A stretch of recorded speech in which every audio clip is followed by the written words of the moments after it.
This Shabbos is an extraordinary and unique opportunity to connect and be a being of divine, godly, transcendent light. This Shabbos, we carry the energy of Mashiach. This is Shabbos Chazon, the Shabbos where every single Jew receives a vision of the third Beis Hamikdash and the energy of that. And so let's dive into the Sikha about learning how we can tap in and what is available on this Shabbos and how to show up for this grand occasion. So the specific parshas that we read during the 3 weeks are very connected to strengthening us. And specifically, the Tzemach Tzedek explains that the Shabboses in the 3 weeks, they actually are the refuah lifnei hamaka. These Shabboses are the healing that come before an illness. So there's 2 different types of cures. There's a cure that someone, God forbid, is sick, and then they get a cure, and therefore they recover. But then there's a different type, a higher type of remedy, and that is a healing that exists even before the malady, meaning that there's no sign of the illness, as if the illness never even was. And this is the type of healing that we're looking for. This is a redemptive healing. And we learn about this premise from Gemara Bava Kama 70b. A person who is about to be redeemed is considered as if he was already redeemed, because our status is one of Geula, because we know where the story ends and begins at the Beis Hamikdash. We know where we're headed to a place of total divine connection and world peace. We can actually tap into that in the deepest ways. And that's specifically asked of us and available on the Shabbos before Tisha B'Av. So how is it the Shabbos has this unique ability to stand beyond any signs of mourning, to stand beyond the destruction of the temple? Because on Shabbos, we know that we're not allowed to show even the slightest sign of mourning for the temple or mourning in general whatsoever. There's a story of someone who always wore slippers and unfortunately became a mourner. Rahman al-Islam. It shouldn't be for anyone, such a thing. And he always wore slippers, so we had to ask the Tzemach Tzedek, am I allowed to wear slippers on Shabbos? Because now it might look like I'm wearing slippers as an act of mourning, because that's normally what mourners do. They don't wear special or leather shoes. And the Tzemach Tzedek said, no, you cannot wear these slippers because it might look like you're mourning. Meaning it's so important to not mourn on Shabbos that even if it might look like you're mourning, that we're not allowed to. And specifically on these Shabboses, when someone might have a hashash, they might feel like, we should be a little bit sadder because the Beis Hamikdash got destroyed and we're about to have Tisha B'Av. No! We are headed for the third temple. We're headed for the ultimate marriage with Hashem. And we need to look excited and happy and feel excited and happy and take out your best, Shabbos best, and bring out the extra wine and meat. And not like, Shabbos is coming to a close, let's slow down. No, we have the entire Shabbos to be in a space of the third Beis Hamikdash. And so what is a unique connection between a Geula celebration and Shabbos? Is the very first Shabbos that ever happened.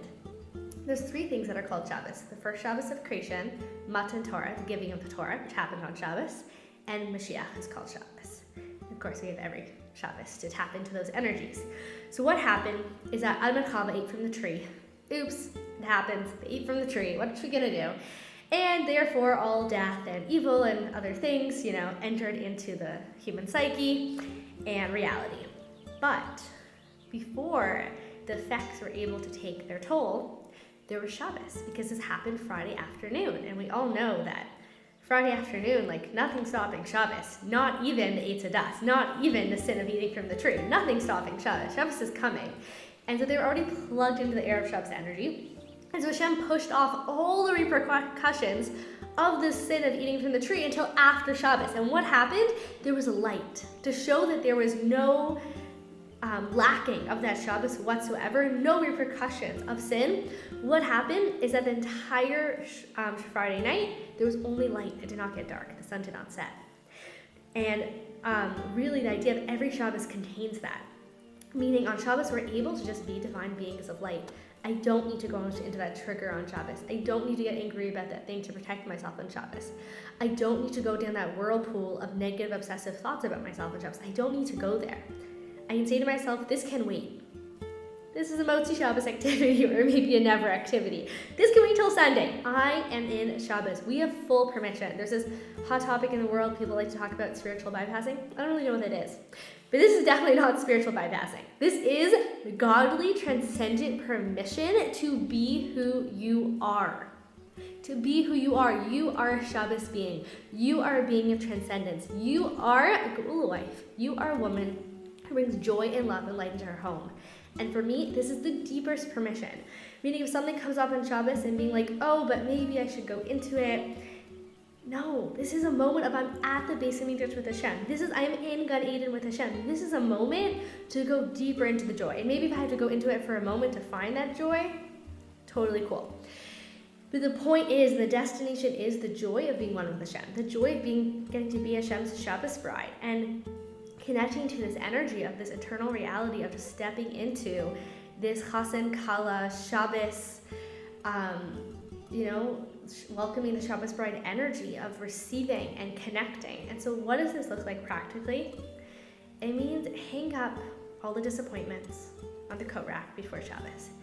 Hang up the mental to-do list on the coat rack before Shabbos.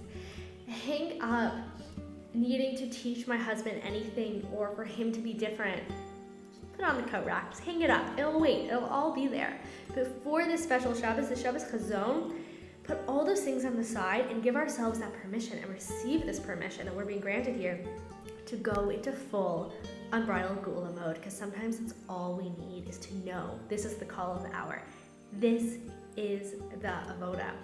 And when the Rebbe, the Moshe Rabbeinu of our generation, spells us out, this is what is so special about these Shabbos, and actually this is what brings the Geula.